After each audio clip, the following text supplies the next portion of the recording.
This is Internet Marketing.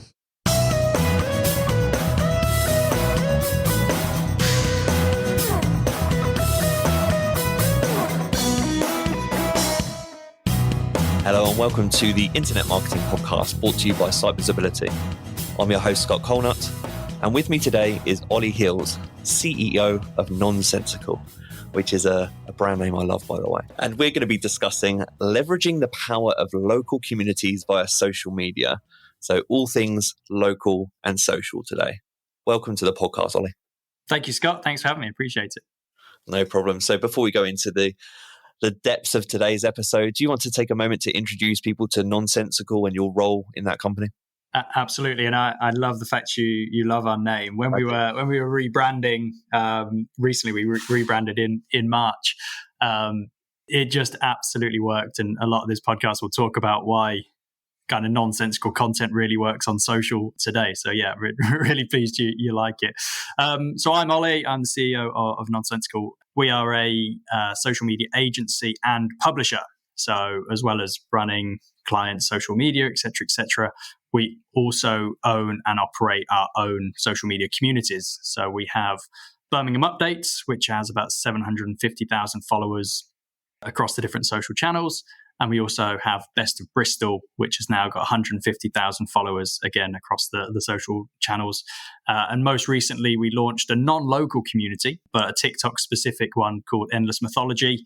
And just last week, that tipped over 100,000 followers in just 7 months. So yeah, really pleased with how that's grown.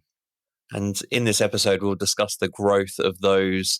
How do you describe them yourself? Are they the communities, I guess?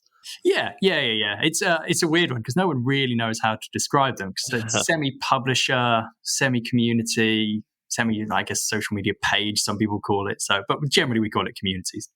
Yeah, so we'll discuss the growth of those communities. But before we get into that part, there was something interesting that came up in the research. And the note I've got in front of me is that as an agency and publisher, you grew from 6 to 23 employees in the pandemic, which so far we're, I guess, just over 18 months into the pandemic, which is phenomenal. That's incredible growth. You know, the pandemic has thrown so many variables into the world of business and marketing, and we've heard so many stories about people that have suffered as a result, and then there have been these crazy growth spurts in different types of companies as well. So I'm just interested to know what you think has driven the demand for your services in social media publishing, community growth over this last 18 months. Yeah, I mean, if I can take us back to March, yeah, please, 2020, we generally at that point relied on branded partnerships through Birmingham Updates. And in the space of a week, my phone did not stop ringing with everyone asking to basically pause their campaigns that we just signed. So I think it was something like 90 or 95% of our revenue was lost in a week, which was absolutely brutal. We're not the only company that have gone through it. So you absolutely can't complain or rest on your laurels. And it was just that time really where I thought, we as a business, we can't rely on one revenue stream. That was a big risk and one that just came and bit us really. But actually what I noticed was that during lockdown, you still had to communicate with your customers. And social media was absolutely the right way to do that, both with your local community, if you're a independent retailer or cafe or bar or something like that, but also nationally if you were more of a national brand. So it was always an itch that I wanted to scratch in terms of setting up an agency. And really, it was just the pandemic that forced our hand to do it more quickly than expected, really. So it's one of those ones that it's always a little bit hard for me to say. But the reality is, to set up a social media agency, all you really need is a phone and a laptop. The barriers to entry to set up an agency is not that high. So I was always really proud of the fact that we'd been there and done it ourselves in terms of creating our own communities and had that kind of proof point really and that credibility to say that we've been there, we've done it, and we know what content really resonates on social. So in March, April, we just decided, right, let's go straight into social media management as a service and used Birmingham Updates and whatnot as our credibility. And then all of a sudden we just started to win new business after new business after new business, and it was unbelievable in terms of growth. And yeah, something we're really proud of. We do just sit there sometimes and reflect on what a wild 18 months it's been. I mean, we've now got a team in Bristol, a couple of people in London, one in Edinburgh, one in Peterborough. So yeah, now instead of having 6, we're now 23, but all dotted across the UK. So that's really interesting, because a couple of lessons that I've just taken in that small snippet there, that introduction from you, is that the credibility of the communities that you had already built played a big part, it seemed, in winning that early business. Is that fair? Yeah, I'd say so. I mean, I'm a massive fan of the team at On the Tools, who built their community and then launched their agency. The likes of Lad Bible, obviously, BuzzFeed, Jungle Creation as well, who own kind of Kidspiration and other amazing communities. So I've always been really inspired by that, and actually think, yeah, you've been there and done it. And it just took me a while really to realize that we'd also done that. The fact that it's local makes it even more unique, really. So yeah, I think that credibility aspect was really important, especially going to pitches and showing that we're the team to support these brands that we now work with. And the businesses that you won early on in the pandemic, so we're talking March, April 20, I'm losing track of time, 2020, were those local companies in the Birmingham area? And when did you start to expand to other cities? Yes, so generally it was Birmingham. So we knew that some of our clients who obviously wanted to stop advertising, they'd struggled with their own socials. So it was a quick conversation with them really to be like, let's come and create some stuff for you. Let's really kind of supercharge your own communities and run your socials. So that was quite quick actually in terms of focusing in on Birmingham, because we had a pre-existing relationship. Once then you get the case studies, we then started to move into more national brands that we now run their socials for. And for the business that you have won in the pandemic, it's incredibly hard. People are very conscious about the money they spend, and I've experienced it in a marketing agency. Exactly the same scenarios that you described at the beginning there, people calling you up and saying, hey, we want to pause or cancel our contracts. And that is a nightmare scenario, really difficult to navigate in 2020. So to have grown these companies in this time, the demand for social media is something that's really interesting to me. Is there anything that you can pinpoint or that you've reflected on in this period that has maybe made social media services more attractive to local companies? Yeah, it's a really interesting point. I'm actually doing a little bit of work now on speaking to our customers and other marketeers about what is the actual value of social. I don't think anyone's quite answered that question in a way that is succinct and kind of makes sense. I think where brands really struggled was if you did have a community, it was very, very easy to communicate with your potential customers and customers. And I think the pandemic really shone a light on the importance of having that direct line to your followers, to your community, that they didn't have before and maybe didn't need previously because you'd get passing trade or whatever it may be. So I think the fact that your only route to communicating with customers was either through TV ads or TikTok, which seemed to blow up during lockdown, was your traditional social media platforms like Facebook, Instagram, Twitter, LinkedIn. Yeah, something that strikes me that I'm just kind of reflecting on and thinking about is that I don't know the stats on this, but it would be interesting to know. I'd assume that people would want to replicate that sense of community. In the UK, we're kind of out of the lockdown scenario now, but when we were locked down, you're seeking that sense of community elsewhere because you weren't getting that interaction offline. So maybe that's where the social media, the demand for social media, in particular engagement, and particularly the rise of TikTok, is kind of the perfect sweet spot in that's where you can spend a lot of time. You've got time to spend, and you can do it in a community as well.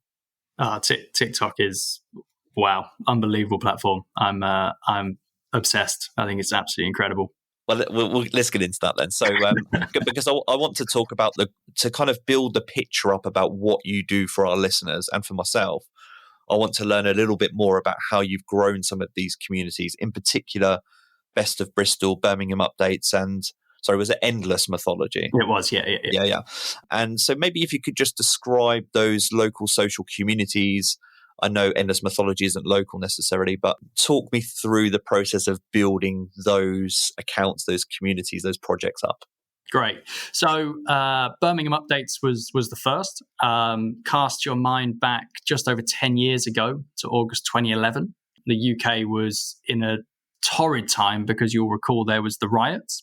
And in Birmingham, it was hit quite badly. There was a lot of looting and serious problems. And the brutal, honest truth is that even back in 2011, there was of zero lack of trust in social media. We talk about it now in terms of fake news and all that stuff. But even back in 2011, people didn't know what to believe when they were on social media. So Luke, who was a colleague of mine, set up Birmingham Updates on Facebook and was literally just writing what was going on, what was safe, where wasn't safe, what was true and what wasn't. There was a big rumor going around that the Children's Hospital in Birmingham was on fire. And this Facebook page was basically created to dispel myth and rumor around the riots. And back in the day when Zuckerberg didn't have so many yachts to fill, he grew to 65,000 followers in just 3 days, which was absolutely mind-blowing. You could do it back in 2011, but not now, unfortunately. And it was at that point that it kind of grasped the imagination of Birmingham and also us in terms of the team, because when you think about social media, the actual transition for publications, so your traditional local news per se, was they didn't understand how to operate on social. And the reason for that is because they didn't know how to make money. So a traditional newspaper is obsessed by getting people onto their website. That's all they care about.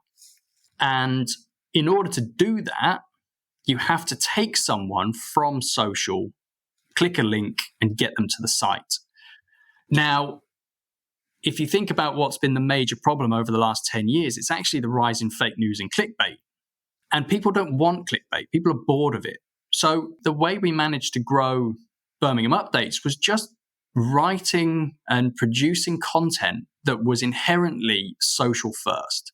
If something had happened, or there was a new bar opening or a new restaurant or a road was closed or something like that, we would produce that content and distribute it straight through social media. And the engagement that we got was so much bigger than anyone else that all of a sudden Birmingham Updates was just absolutely everywhere. And we just continued to grow and grow and grow. Similarly in Bristol, so Sam, who's now my business partner, launched Best of Bristol. Again, he realized that there wasn't that social first community or social first page that was covering what was happening in Bristol, supporting independence, talking about amazing charities, talking about amazing initiatives, new restaurants, bars, all that good stuff, without kind of driving someone to a website where the experience was so appalling. Actually just really, really, really worked from an engagement perspective. We thought about what the platforms wanted as well when it came to the content. And we just really operated in a way that was maximizing our engagement and reach through social. And it was that really that's absolutely worked for us to grow to 1 million followers across all of our communities now. I think the biggest challenge, obviously, is it's all fun and games, just creating a massive community. Obviously, that isn't a sustainable business. So it was difficult to make that transition, but it's one that we've done quite successfully. There's so much that I want to ask about this as I'm thinking Sorry, it through. I rambled on quite a lot there. No, it's really helpful. And I'm just sitting here thinking about, you made a very clear and succinct point, and something I haven't really reflected on myself too much, but the emergence and the issue with clickbait and fake news and traditional media companies wanting to use social media to get clicks back to their website, essentially that creates this extra step in the user journey, which we don't want. Now, the counter argument to this, which is I'm thinking through, is that journalists and traditional media companies will probably argue you should get your information from factual, trustworthy sources, such as traditional media companies. Of course, they're going to argue that point. So they would argue that some of this democratization of news is not actually helpful to the end user and maybe leading to the misinformation as well, or the age of misinformation. Yeah, correct. So I'm just interesting touching on that point about, I understand what you said. Essentially, you're giving readers or local people, users, readers, the raw truth. You're giving them information in the format or the medium that they've signed up for. They've signed up for Facebook to receive information in a certain way. They don't want to use Facebook as a click through to another platform. So I understand that that's really clear. But how do you ensure the trustworthiness of the news that you deliver when it comes to local information? Yeah, great question. Great question. And it's always a difficult one because even on social, like I love Lad Bible. Lad Bible is genius, right? But what is it that gets the most engagement on Lad Bible? It's generally when McDonald's launch a ridiculous burger, or Greggs do something funny, or Aldi do something funny, right? And it is so easy for us as Birmingham Updates and Best of Bristol to jump on that type of content because we know it's just going to get monster engagement. You just know it. But actually what that does is it loses the integrity of the page or the community. So the integrity of the community is all about Birmingham or Bristol. If we start producing content that is A, incorrect, B, not relevant, i.e. not about Birmingham or Bristol, and C, misleads our audience, our business is gone. Literally, our community would not follow us. Our engagement would be everyone just commenting, this is all nonsense, this is rubbish, etc., etc. No one would therefore advertise with us. No one would therefore have a job. And it would be impossible to keep the community going. So from our perspective, I totally get the point that journalists want that truth, integrity, level of regulation, which is absolutely correct and absolutely fair. Ours is more of a moral thing whereby if we were to wind up our community, produce content that wasn't correct or the other things that I mentioned, we're out, we're done. We don't exist anymore. And that is always our kind of underlying principle, that we have to make sure that our community are always trusting us and always engaging and liking the content we produce. No, that's a really great answer, and that helps me understand. And actually, just as we unfold some of this a little bit more and the growth of these two communities, particularly with Best of Bristol and Birmingham Updates here. So what platforms are we talking about now that Best of Bristol and Birmingham Updates operate on? So Facebook, I think you mentioned. I've seen Instagram in my research. Any other platforms or groups? Yes, so Twitter is Twitter generally is something where we do more reactive content. So where we will jump on a trend but can make it relevant. So Squid Game, for example, is everywhere at the moment. It's still everywhere. So we produced a bit of funny content that linked Squid Game to Birmingham and Bristol. So we use Twitter from that perspective. And the other one is TikTok. So both Birmingham Updates and Best of Bristol are now growing quite quickly actually on TikTok, and it's an amazing platform. And I know we'll come on to it, but it's literally changed how you think about content, even on Facebook and Instagram now. TikTok has, sorry. Right, got you. Yeah, we'll come back to that in just a moment. So just a couple of other questions about Best of Bristol and Birmingham Updates and the growth of those communities. I'm interested in, outside of just that trustworthiness discussion that we just had, were there any obstacles in your journey, in growing the Birmingham Updates community, which you then were able to overcome and apply those lessons in the growth of Best of Bristol? So there's things you've learned along that journey, really. Yeah, so one of the biggest ones was the changes in the platform. So I think it was back in 2016, 2017, and Mark Zuckerberg came out and said, Facebook is changing, and it's more about meaningful connection between people, I think was his words. Right. And from that point on, the algorithm has never been the same. It has been much, much harder for publications like Birmingham Updates and Best of Bristol to get massive cut through on Facebook in particular. So before, you would be able to reach 1, 2, 3, 4 times the amount of followers you have. So if you've got 100,000 followers, it's possible for you to go viral and reach 2, 3, 4, 500,000 people. Not anymore. So the algorithm changes where I think on average, it's between 15 to 20% of your community see your posts on average now. Mm-hmm. That is a major, major difference. So from our perspective, it was adjusting to that, making sure that we were creating content that was meaningful engagement, meaningful connections between people. So we had to change the way we did our captions to ask more questions, to bring our community more on board. We had to think about the type of content. So again, on Facebook in particular, they had this big push for videos that were longer than 3 minutes in length. Yeah. Now, to go from a position where you could write a quick caption with a photo to have to produce a video that's longer than 3 minutes is huge in terms of the resource required to do that. So that was really interesting for us and quite a big change that we had to jump onto. And it was something that was completely out of our hands. And any publication, brand, person, influencer using social is at the beck and call of the algorithm. So it's not just us, but from our perspective, it was quite a major shift to performing well on those platforms. And that was a major obstacle.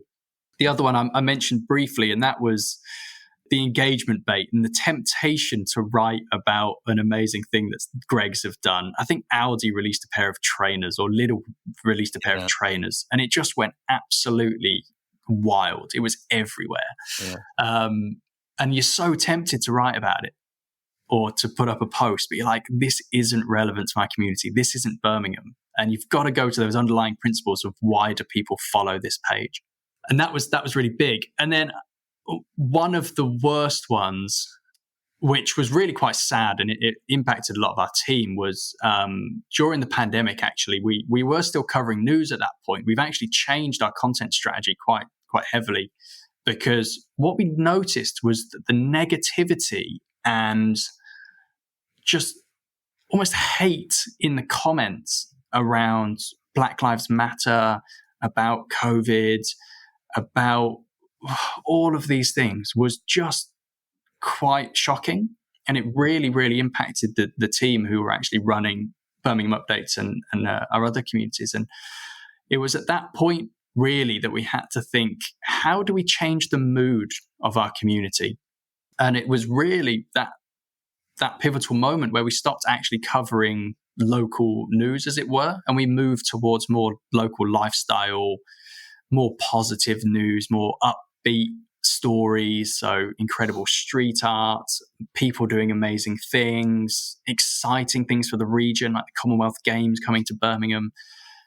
So it was kind of, the mood of the nation, really, that was a big obstacle for our growth. And we had to really adapt our content strategy to get around that. That is fascinating. And it's, the way I'm kind of summarizing that in my mind, it's kind of a shift between covering local news, but then just to local coverage. Coverage is a bit broader. It's more within your control.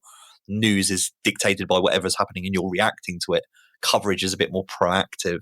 You can kind of choose and, like you said, maybe mold or shape the mood, the conversations that you want to have a little bit more. But you're completely right. And it's something that I haven't had a discussion on this podcast with anyone about, but the political awareness, the social awareness, everything that's just happened in the world over the last few years, one of the most difficult jobs, I imagine, has been to be a social media or community manager, being on the receiving end of all of everyone's opinions every day, to manage conversations, to try and manage the mood, to keep things positive.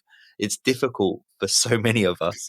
But if you're seeing those things day in, day out, and that's your job, I imagine there's a lot of very worn out and downbeat social media and community managers out there. So, to all of you out there that have been working, I appreciate you. Thanks for your hard work.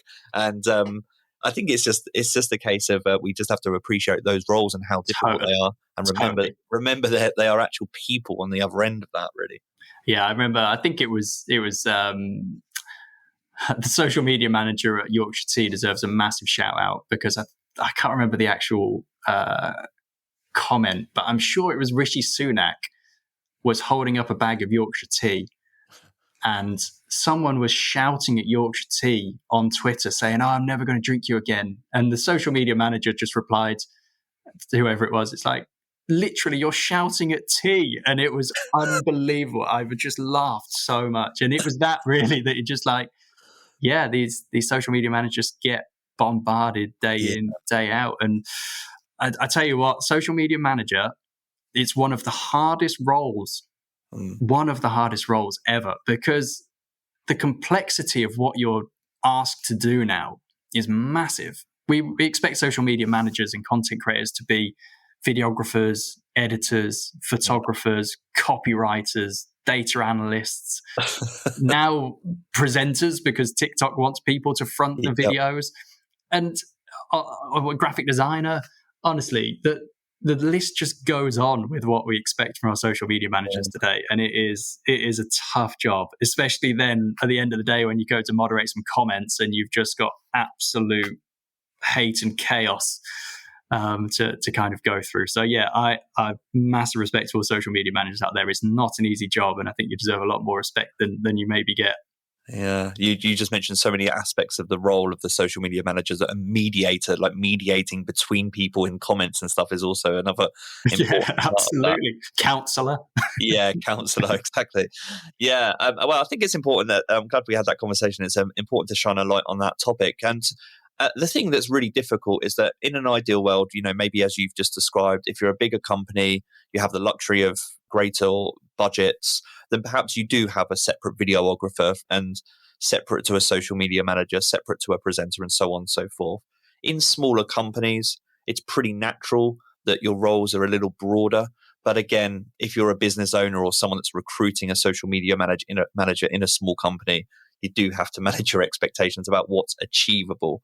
Yeah, but totally. On that note, how does that work for Best of Bristol and Birmingham Updates? Do you have separate people doing separate roles? Do you have generally one or two, what do you call them, journalist types or creators? Yeah. So we have.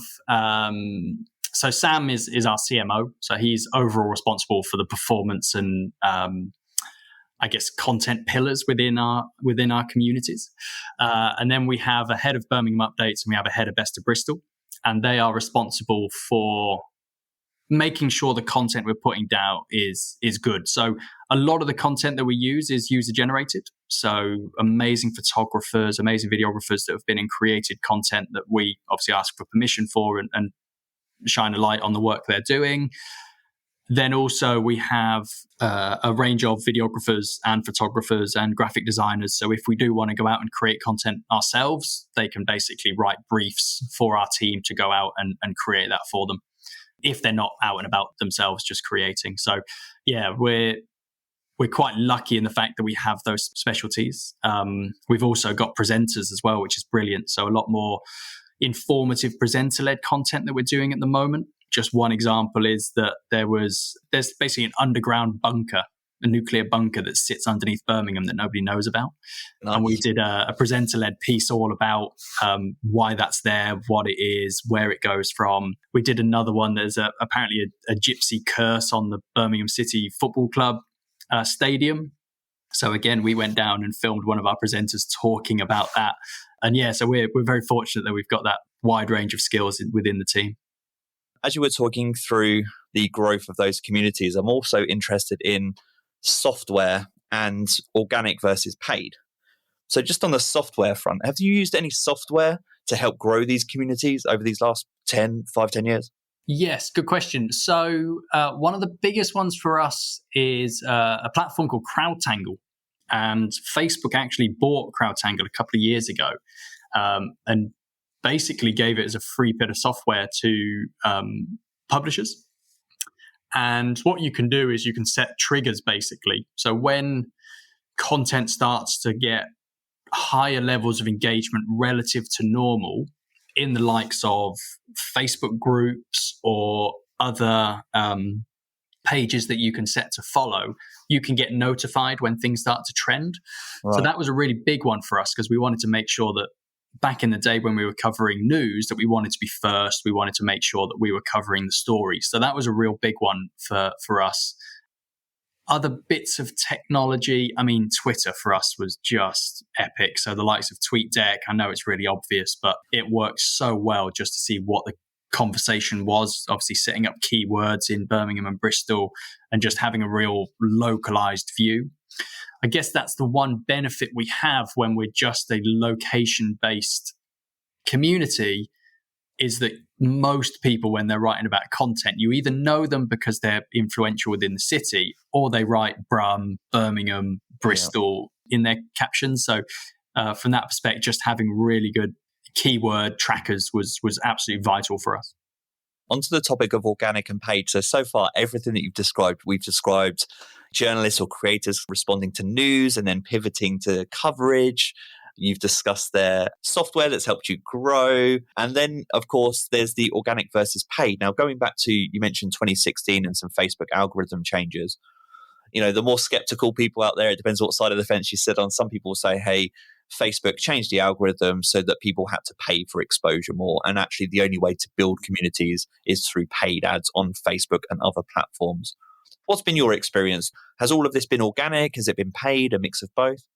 So Birmingham Updates and Best of Bristol has been fully organic. We've never paid to promote following us. One of the biggest things we had a lot of deals with brands where we'd basically guarantee a certain level of coverage.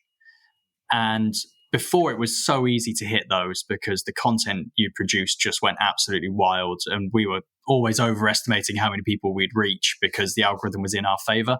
So when the algorithm turned and we had these deals still in place, we did have to put some spend behind just to make sure that we achieved our contractual requirements, basically. So there has been paid behind some of our posts, but it's generally on branded content rather than organic content.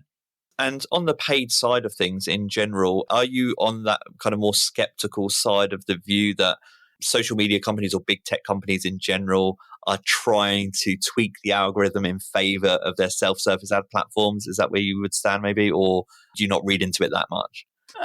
No, it's natural, right? If you were Mark Zuckerberg, you would not continue to run Facebook if you were just giving people free reach. I mean, the reality is he's an extremely successful business person, as is Jack Dorsey at Twitter, et cetera, et cetera. So I believe the algorithms were changed to suppress reach.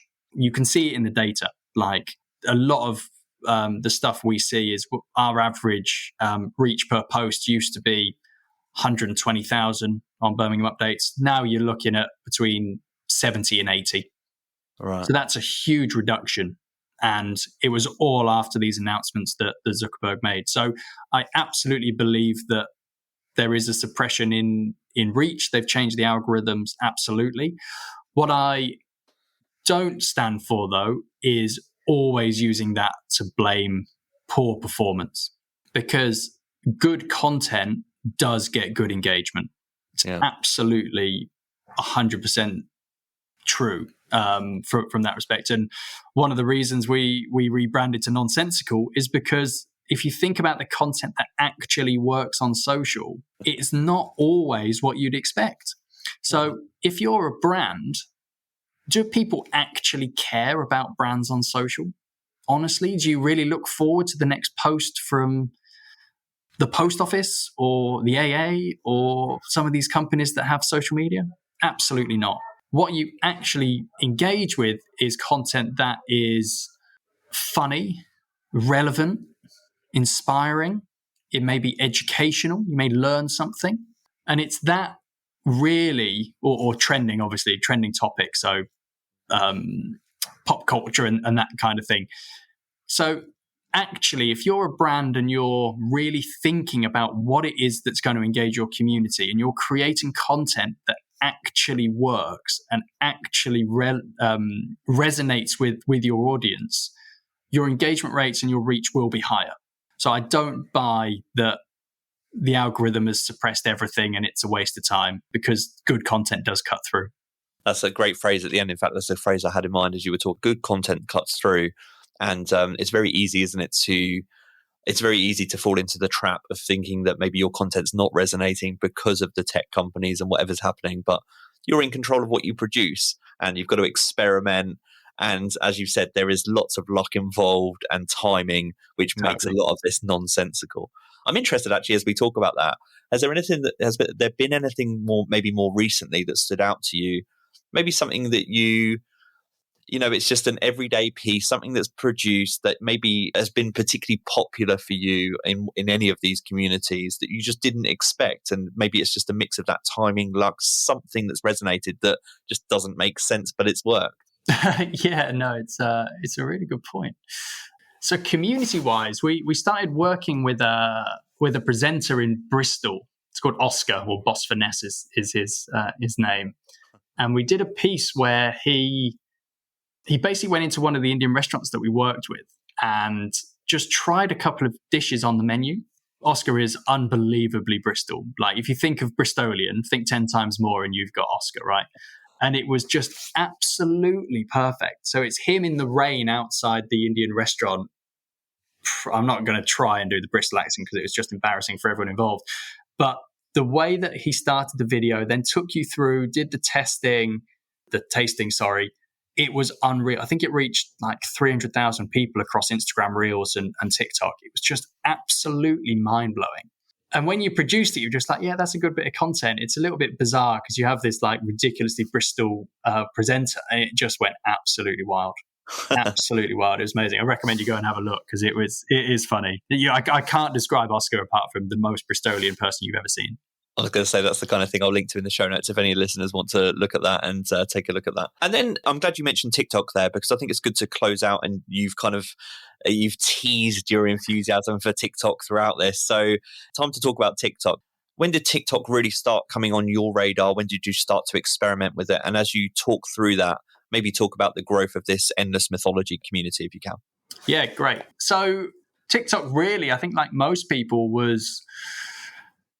I knew it when it was Musical.ly, and you kind of look at it and you're like, okay, fair enough, can't quite get my head around this. And then all of a sudden, I think it must have been March, April time, it just went through the roof. And every video you saw on Instagram had the TikTok watermark. Yeah. You're like, what is going on here? And what I love about TikTok is they've completely turned the model on its head. So if you think about Facebook and Instagram, all it is you're seeing is pretty much the same content over and over again. So you go onto your home screen, your news feed, and you will see posts from people you follow, whether that's friends, brands, influencers, news publications, and eventually it gets a bit samey. Like, you look at your stories most days and it's pretty much the same content. It's quite salesy. You've got sponsored ads in there that are just completely irrelevant. And it just gets a bit boring. Now, what TikTok have done is they've basically gone, forget that. I'm just going to show you content I think you're going to like. And I'm going to learn so much about you from how you actually engage with content that every time you come on, it is an absolute gold mine. And you've got no idea what is coming next. So it's just an absolutely fascinating platform. It is by far the only place as a brand, as a publication, as a community builder, where you can have 1,000 followers, but your video go viral and reach millions of people. That's really interesting. And so, yeah, maybe as you talk that through, when did that interest and enthusiasm turn into, hey, this is going to turn into an endless mythology community? I really want to know that story. Also, it's such a niche topic, but one that I can see. It's very hard to explain, isn't it? But I can see how that topic or those topics would resonate so much with a TikTok audience. Yeah, totally. So as a social media agency, again, it goes back to what I was saying at the start in terms of credibility. So I knew that brands would want to be on this platform. It was going nowhere. They sponsored the Euros. This platform was going places. They've got 1 billion active users, excluding China and India. So it's monster, right? You have to be on there. And one thing I could not do is go to a sales pitch or go and speak to someone and say, hey, we can run your TikTok, without doing it ourselves. So we spoke to a lady in our team called Izzy, absolute legend. And we said, right, we got a challenge for you. And she's obsessed with Assassin's Creed. She just finished Valhalla and a couple of other games. And she was like, I tell you what, I'm really interested in mythology. And this is the reason why you should never listen to your bosses. We said, that's a bit niche. Like, how are you going to create so much content about mythology? So we said, why don't you start with endless history? And funnily enough, we started with endless history. Every single post we did was fine. And then the mythology ones that Izzy put in went absolutely wild. So we're like, okay, Izzy, you've won us over here. Focus all the content on mythology and off you go. And 7 months, she's grown it to 100,000 followers. I think we've had something ridiculous like 10 million video views or something ridiculous across that time.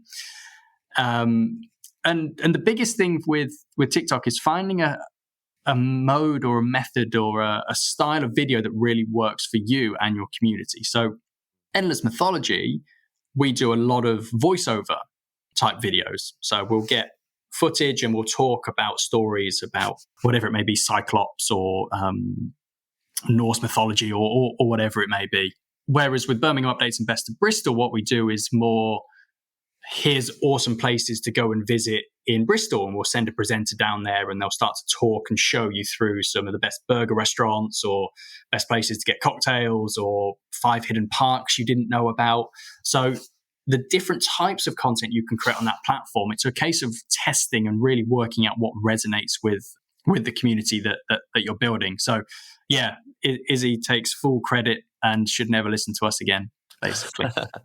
There's quite a few things that I want to ask. So on the TikTok, in terms of the growth of that community, again, is that all paid or is there organic there? I know TikTok recently opened up their self-service ads in the UK.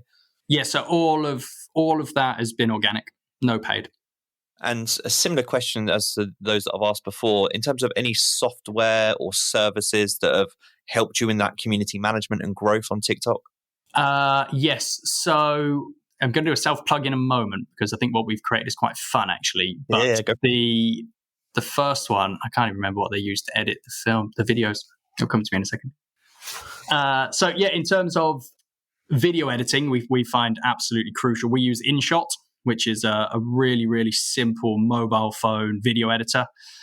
There's so many great transitions on there, so much music. It's absolutely brilliant. So the good thing about that is if you're creating content that can work across both TikTok and Instagram Reels, you can edit outside of TikTok through InShot and then upload to both platforms. That obviously doesn't work all the time. If you're creating content specifically to do with music or a trend or a hashtag that's trending on TikTok, it generally doesn't work on Reels. But for more proactive content, then you can use InShot. So that's something that the team absolutely rely on in terms of editing.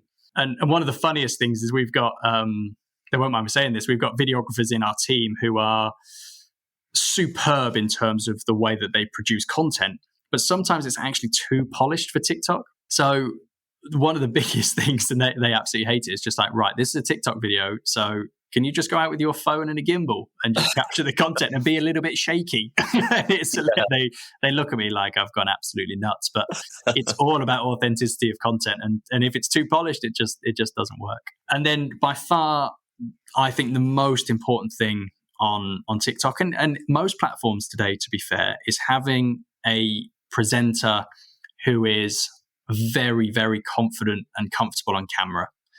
TikTok is all about the first 5 seconds. If you've got someone who's energetic, who can explain what's going to be in the video, and really capture your attention in that first 5 seconds, you will absolutely go far. And it's one of the major reasons why brands don't start on TikTok. So what we did was we thought, well, actually, we don't have this many presenters in-house. We have some, like our TikTok specialist, which is by far the most 2021 job title of all time, has 80,000 followers on his own TikTok. So he's an absolute machine. But what we decided to do was actually go out into TikTok and basically find presenters who would be willing to create content. So we now have a service called TikTok On Demand, where brands can come to us and clients can come to us and say, we want X number of videos creating for TikTok.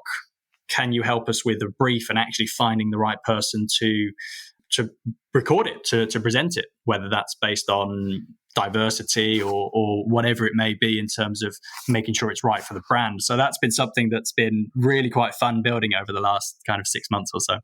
Yeah, no, that sounds amazing and a really useful resource. And one thing that we haven't discussed, as you've grown this community, all of these communities, but in particular, Endless Mythology, are you now monetizing that community in any way, or are you just continuing to use it as kind of an experimental internal project?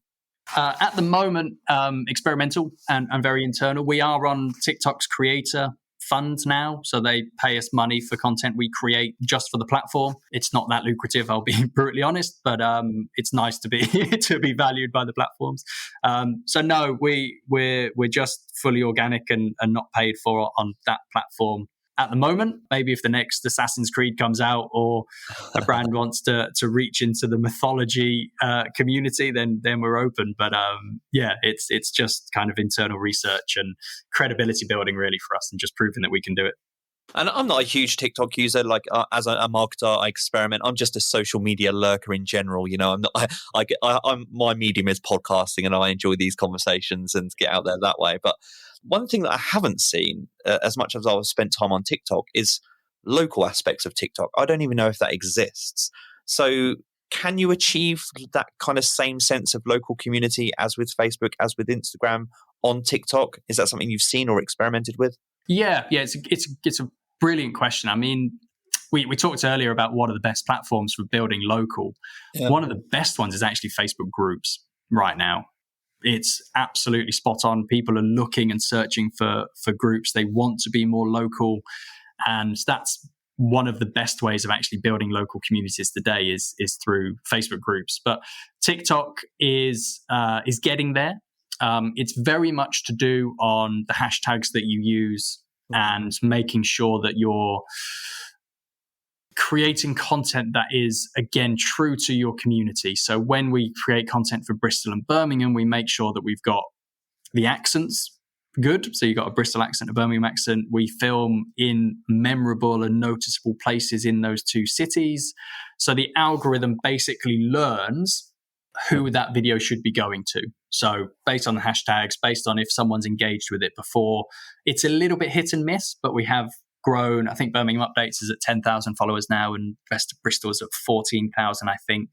And the good thing with having local communities is you're based in Brighton, I think you said. Why would you follow Birmingham Updates or Best of Bristol? It's not of interest to you at all. If I talk about 5 parks to go to, you are completely and utterly not interested. So it's a case of making sure that the content you're creating is right for that community that you want to build. That's a really, really important aspect. And just on the paid side of things, they haven't launched it yet, but they are about to release location-based targeting through their ads platform. So that will become helpful for us to grow a little bit quicker on that platform as well. Ollie, I know we're at the end of our time together now. So just to close out the episode, do you want to let our listeners know where they can find out more about you, Nonsensical, and maybe some of the accounts that we've just been discussing today? Yeah, absolutely. So LinkedIn is always good. So I'm Oliver Hills on LinkedIn. Follow Nonsensical on social. So we are nonsensical.social on Instagram and TikTok. We generally try and produce content about news and things happening in the world of social media, things that you should know, good campaigns. So definitely recommend following us on there. And we've actually just launched a report into the top 50 UK brands on TikTok today. So you can get that on our website, which is nonsensical.agency. It's free to download, and it's got some really helpful resource in there in terms of how the brands have actually built their communities, like McLaren and Gymshark and Black Country Living Museum, who are actually number one, have done an absolutely incredible job. So yeah, it's well worth having a read. Ollie, thanks again. That's been a really interesting episode and helped me to reflect on kind of local social and in TikTok in particular in a way that I haven't done recently on the podcast. All of the links to everything that we've been discussing today will be in the show notes. And for now, I'll just say thanks for your time. And this has been the Internet Marketing Podcast. Take care. Thanks, Scott.